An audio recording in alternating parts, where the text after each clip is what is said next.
আসসালামু আলাইকুম, আপনাদের সবাইকে শুভেচ্ছা জানাচ্ছি। বাংলাভিউ রাতের সংবাদের সাথে আছি আমি চৌধুরী নাদিরা। প্রথমেই লতিফ ট্রাভেলস সংবাদ শিরোনাম। দেশ এগিয়ে গেলে মানুষ ভালো থাকলে ষড়যন্ত্রকারীরা আঘাত করে, তাই দেশদ্রোহী ষড়যন্ত্রকারীদের মোকাবেলায় সবাইকে সতর্ক থাকার আহ্বান প্রধানমন্ত্রীর।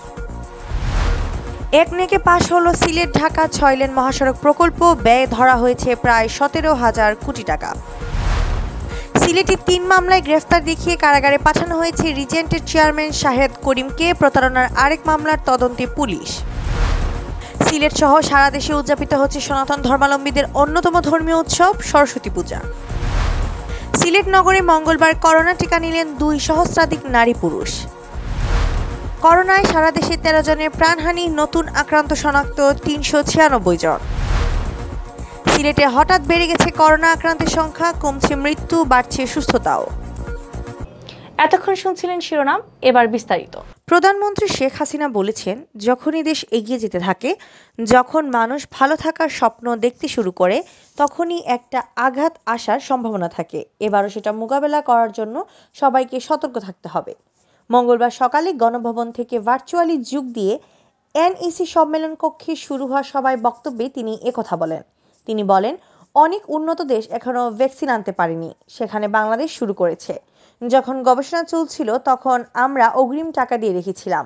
মানুষ ভোট দিয়ে ক্ষমতা এনেছিল বলেই এগুলো করতে পেরেছি। শুধুমাত্র ৪ লেনে রূপান্তর করতেই ঢাকা সিলেট মহাসড়কে কিলোমিটার প্রতি প্রায় ৮১ কোটি টাকা ব্যয় করবে সরকার। এমন অস্বাভাবিক প্রস্তাবনা সহ সাসেক ঢাকা সিলেট করিডোর সড়ক উন্নয়ন প্রকল্পটির চূড়ান্ত অনুমোদনের জন্য তোলা হয়েছে একনেক সভায়। সিলেট ঢাকা মহাসড়ক প্রকল্প অনুমোদন দিয়েছে জাতীয় অর্থনৈতিক পরিষদের নির্বাহী কমিটি একনেক।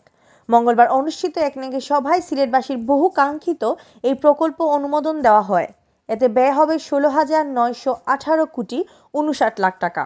মঙ্গলবার প্রায় ১৯,৮৪৪ কোটি ৫৭ লাখ টাকা খরচের ৯টি প্রকল্প অনুমোদন দিয়েছে একনেক। মঙ্গলবার সকালে অনুষ্ঠিত একনেক সভায় প্রধানমন্ত্রী একনেক চেয়ারপারসন শেখ হাসিনার সভাপতিত্বে অনুমোদন দেওয়া হয়। প্রধানমন্ত্রী ভিডিও কনফারেন্সের মাধ্যমে গণভবন থেকে এবং সংশ্লিষ্ট মন্ত্রী সচিবরা রাজধানীর শেরেবাংলা নগরের এনইসিতে সভায় অংশ নেন। একনেক সভা শেষে দুপুরে এনইসিতে সংবাদ সম্মেলন বিস্তারিত তথ্য তুলে ধরেন পরিকল্পনা মন্ত্রী এম এ মান্নান। পরিকল্পনা মন্ত্রী জানান, সড়ক পরিবহন ও মহাসড়ক বিভাগের সাসেক ঢাকা সিলেট করিডোর সড়ক উন্নয়ন প্রকল্পটি ১৬,৯১৮ কোটি ৫৯ লাখ টাকা খরচে অনুমোদন দেওয়া হয়েছে। এতে সরকার দেবে ৩,৬৭৩ কোটি ৯০ লাখ এবং এডিবি ঋণ দেবে ১৩,২৪৪ কোটি ৬৯ লাখ টাকা। ২০২১ সালের জানুয়ারি থেকে ২০২৬ সালের ডিসেম্বর মেয়াদে বাস্তবায়ন করা হবে। পরিকল্পনা কমিশনের ভৌত অবকাঠামো বিভাগের সদস্য মোহাম্মদ মামুন আল রশিদ জানান, ঢাকা সিলেট 4 লেন কাঙ্ক্ষিত প্রকল্প। ২০১৫ সালে এই প্রকল্পের ফিজিবিলিটি হয়। নানা কারণে প্রকল্পটি দেরি হলেও একনেক সভায় উঠছে। প্রকল্পের ঋণ আসবে এডিবি থেকে, বিষয়টি একেবারেই ফাইনাল। একনেক অনুমোদনের পরেই এডিবির সঙ্গে ঋণ চুক্তি হবে। মূল সড়কের উভয় পাশে ধীরগতির যান চলাচলের জন্য আলাদা সার্ভিস লাইন নির্মিত হবে। বাক সরলীকরণ সহ অধিক মাত্রার ট্রাফিক বিবেচনায় এনে ৮০ কিলোমিটার গতিবেগ নিশ্চিত করা হবে।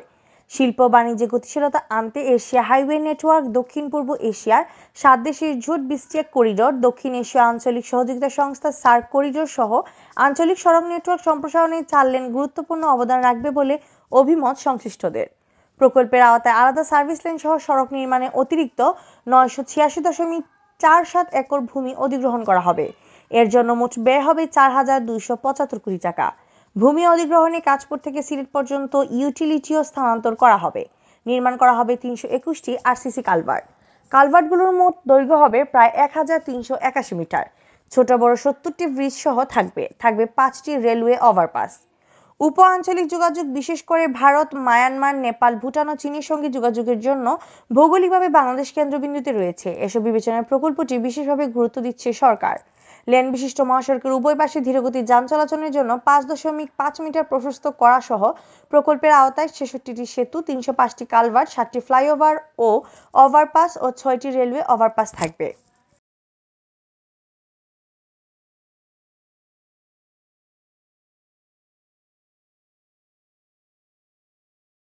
সিলেটে চেক ডিসঅনারে ৩টি মামলায় গ্রেফতার দেখিয়ে কারাগারে পাঠানো হয়েছে বহুল আলোচিত রিজেন্ট হাসপাতালের চেয়ারম্যান শাহেদ করিম ওরফে রিজেন্ট শাহেদকে। মঙ্গলবার সিলেটের সিনিয়র জুডিশিয়াল ম্যাজিস্ট্রেট দ্বিতীয় আদালতের বিচারক অঞ্জন কান্তি দাস এই আদেশ দেন। এছাড়া সিলেট আদালতে দায়ের করা আরেকটি প্রতারণা মামলার তদন্তের জন্য থানা পুলিশকে নির্দেশ দিয়েছে আদালত। আদালতে মামলা 4টি করেন সিলেটের জৈন্তাপুর উপজেলার পাথর ব্যবসায়ী মাওলা স্টোন ক্রাশার মিলের স্বত্বাধিকারী শামসুল মাওলা।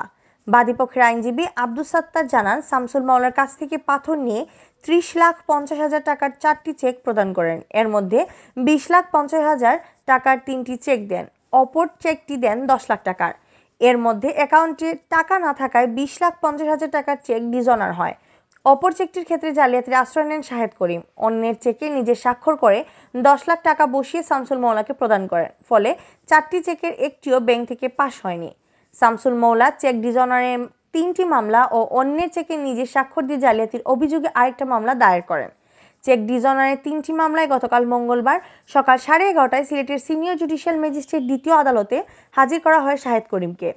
পরে বিচারক তাকে ওই 3 মামলার গ্রেফতার দেখিয়ে কারাগারে পাঠানোর নির্দেশ দেন। এদিকে অন্যের চেকে নিজে স্বাক্ষর দিয়ে জালিয়াতির অভিযোগে দায়েরকৃত মামলাটি জৈন্তাপুর থানা পুলিশকে তদন্তের নির্দেশ দিয়েছে আদালত। আমি তো টাকা পাইতাম, আর একটা চেক দিছিল যে 50,000 টাকার, এই 50,000 টাকার চেকটাও ফাঁস হয় নাই। ওই 3টা চেকই ফার্স্টে মামলা করছিলাম 35, 37, 37। আর প্রতারণা যেটা করছিল ওইটা করছিলাম গত 11 তারিখ। টাকার অভাবে করতাম পারি না, অতদিন থেকে টাকার জন্য মামলা চালাইতে পারি, পরিবার চালাইতাম কেমনে, মামলা চালাইতাম কেমনে, এইভাবে। আর ওইটার ওই লাস্ট দেরি হইল, মামলাটার লাস্টে করছি 11 তারিখ করছি। আমরা মামলা দায়েরের পরে তার বিরুদ্ধে ওয়ারেন্ট হয়েছিল। তৎপরে ওয়ারেন্ট তামিল না হয় আমরা আদালতকে বলেছিলাম এই রিজেন্ট সাহেদ অন্য একটা মামলায় তার সাজাপ্রাপ্ত আসামি, সে জেল হাজতে আছে। তখন আদালত তাকে সিডব্লিউ ইস্যু করেছিলেন। আজকে তাকে সিডব্লিউ মূলে তাকে জেল হাজতে এই মামলায় নিয়ে আসা হয়েছে এবং তাকে আজকে এই মামলায় সিডব্লিউ দেখানো হয়েছে, অর্থাৎ সেটা গ্রেপ্তারি দেখানো হয়েছে এই মামলায়। সিলেট সহ সারা দেশে উদযাপিত হচ্ছে সনাতন ধর্মাবলম্বীদের অন্যতম ধর্মীয় উৎসব সরস্বতী পূজা। সনাতন ধর্মমতে সরস্বতী জ্ঞান, বিদ্যা ও শিল্পকলার দেবী। জ্ঞান ও বিদ্যা লাভের আশায় সনাতন ধর্মাবলম্বীরা প্রতি বছর মাঘ মাসের শুল্ক পঞ্চমী তিথিতে সরস্বতীর আরাধনা করেন। বিদ্যার দেবী হয় হিন্দু সম্প্রদায়ের ঘরে ঘরে বা শিক্ষা প্রতিষ্ঠানগুলোতে সরস্বতী পূজা হয়। মঙ্গলবার দেশের বিভিন্ন জেলার মতো সিলেটেও বিভিন্ন মণ্ডপে সরস্বতী পূজা অনুষ্ঠিত হয়। হিন্দু শাস্ত্র অনুসারে সাদা রাজহাঁসের চড়ে ও বিনা হাতে সরস্বতী পৃথিবীতে আসেন। মঙ্গলবার মহল্লায় মহল্লায় পূজা মণ্ডপগুলোতে দেবীর পাদপদ্মে অঞ্জলি দেয় ভক্তরা। এছাড়া দেবীর সামনে হাতে খড়ি দিয়ে শিশুদের বিদ্যা চর্চার সূচনা করা হয় অনেক জায়গায়। কিছু কিছু মণ্ডপে আলোচনা সভা ও সাংস্কৃতিক অনুষ্ঠানও আয়োজন করা হয়। সিলেট সিটি কর্পোরেশন এলাকার বাসিন্দাদের জন্য স্থাপিত Sylhet MAG Osmani medical college হাসপাতাল ও পুলিশ লাইন হাসপাতালে মিলে মঙ্গলবার করোনা টিকা নিয়েছেন 2,162 জন। এর মধ্যে উসমানী হাসপাতালের 12টি বুথ মিলে 1,862 জন করোনা টিকা গ্রহণ করেছেন, যার মধ্যে 1,099 জন পুরুষ ও 763 জন নারী। অপরদিকে পুলিশ লাইন হাসপাতালে টিকা নিয়েছেন 300 জন, এর মধ্যে 210 জন পুরুষ, 90 জন নারী। এর আগে রোববার সকালে ভিডিও কনফারেন্সের মাধ্যমে যুক্ত থেকে দেশব্যাপী কার্যক্রমে উদ্বোধন করেন স্বাস্থ্যমন্ত্রী জাহেদ মালেক। এ সময় এমএজি ওসমানী মেডিকেল কলেজের টিকাদানের মধ্য সিলেটের কোভিড-19 টিকা কার্যক্রম শুরু হয়। সিলেটের টিকা কার্যক্রম শুরুর আগে নগরীর কোভিড-19 টিকাদার কেন্দ্রের উদ্বোধন উপলক্ষে আয়োজিত অনুষ্ঠানে অনলাইনে যুক্ত হয়ে প্রধান অতিথির বক্তব্য রাখেন পররাষ্ট্রমন্ত্রী doctor A K. Abdul Momen. Corona ভাইরাসে আক্রান্ত হয়ে গেল 24 ঘন্টায় দেশে আরো 13 জনের মৃত্যু হয়েছে। তাদের মধ্যে 10 জন পুরুষ ও 3 জন নারী। তাদের সকলেই হাসপাতালে চিকিৎসাধীন অবস্থায় মারা যান। এই নিয়ে ভাইরাসের মৃতের সংখ্যা বেড়ে দাঁড়ালো 8,298 জনে। মঙ্গলবার বিকেলে স্বাস্থ্য অধিদপ্তরের অতিরিক্ত মহাপরিচালক অধ্যাপক ডক্টর নাসিমা সুলতানের স্বাক্ষরিত বিজ্ঞপ্তিতে এ তথ্য জানানো হয়। বিজ্ঞপ্তিতে বলা হয়, গেল 24 ঘন্টায় 212টি ল্যাবরেটরিতে 15,029টি নমুনা সংগ্রহ ও 14,788টি নমুনা পরীক্ষা করা হয়। এ নিয়ে মোট নমুনা পরীক্ষার সংখ্যা দাঁড়ালো 38,77,042টি। এ সময় করোনা ভাইরাসে আক্রান্ত নতুন রোগী শনাক্ত হয়েছেন আরও 396 জন। দেশে মোট শনাক্ত রোগীর সংখ্যা দাঁড়ালো 5,41,434 জনে। রাজধানী সহ দেশের বিভিন্ন হাসপাতালে ও বাড়িতে উপসর্গবিহীন রোগী সহ গেল 24 ঘন্টায় সুস্থ হয়েছেন 751 জন। এ পর্যন্ত মোট সুস্থ হয়েছেন 4,88,621 জন। গেল 24 ঘন্টায় নমুনা পরীক্ষার হার 2.068% আর এ পর্যন্ত নমুনা পরীক্ষার বিবেচনায় শনাক্তের হার 13.97% ও শনাক্ত বিবেচনায় সুস্থতার হার 90.25%। শনাক্ত বিবেচনায় মৃত্যুর হার 1.53%। গত বছরের 8 মার্চ দেশে প্রথম করোনা রোগী শনাক্ত হয়, 18 মার্চ প্রথম করোনা রোগীর মৃত্যু হয়। এ পর্যন্ত করোনায় মৃত ৮,২৯৮ জনের মধ্যে পুরুষ ৬,২৮১ জন ও নারী ২,০১৭ জন।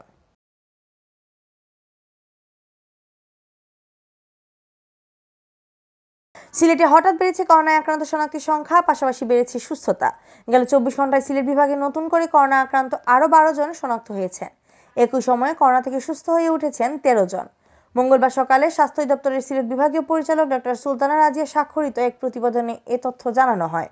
প্রতিবেদনে বলা হয়, গেল ২৪ ঘন্টায় সিলেট বিভাগে যে ১২ জন করোনা আক্রান্ত শনাক্ত হয়েছেন তাদের মধ্যে সিলেট জেলার ৪, সুনামগঞ্জের ৩ ও হবিগঞ্জের ২ জন এবং মৌলভীবাজারের ১ জন। এছাড়া ওসমানী মেডিকেল কলেজ হাসপাতালে চিকিৎসাধীন আরও ২ জনের শরীরে করোনা ভাইরাস শনাক্ত হয়েছে। স্বাস্থ্য অধিদপ্তর সূত্র জানায়, মঙ্গলবার সকাল ৮টা পর্যন্ত সিলেট বিভাগে করোনা প্রমাণিত রোগীর সংখ্যা বেড়ে দাঁড়িয়েছে ১৬,১৪৩ জন। এর মধ্যে সিলেট জেলার ৯,৬৬৯ জন, এছাড়া সুনামগঞ্জের ২,৫৫১ জন, হবিগঞ্জের ১,৯৯১ জন ও মৌলভীবাজারের ১,৯৩২ জনের করোনা শনাক্ত হয়েছে। সিলেট বিভাগে এ পর্যন্ত সুস্থ হয়েছেন ১৫,৩৬৫ জন। সিলেটের ৪ জেলায় ২৫ জন করোনা আক্রান্ত রোগী হাসপাতালে চিকিৎসা নিচ্ছেন। এর মধ্যে ২৩ জন সিলেট জেলার বিভিন্ন হাসপাতালে ও মৌলভীবাজারে ২ জন চিকিৎসা নিচ্ছেন। এতক্ষণ শুনছিলেন বাংলাভিউ রাতের সংবাদ। পরবর্তীতে প্রচারিত হবে সিলেটি আঞ্চলিক ভাষার সংবাদ। দেখার আমন্ত্রণ রইল। সাথে থাকার জন্য ধন্যবাদ।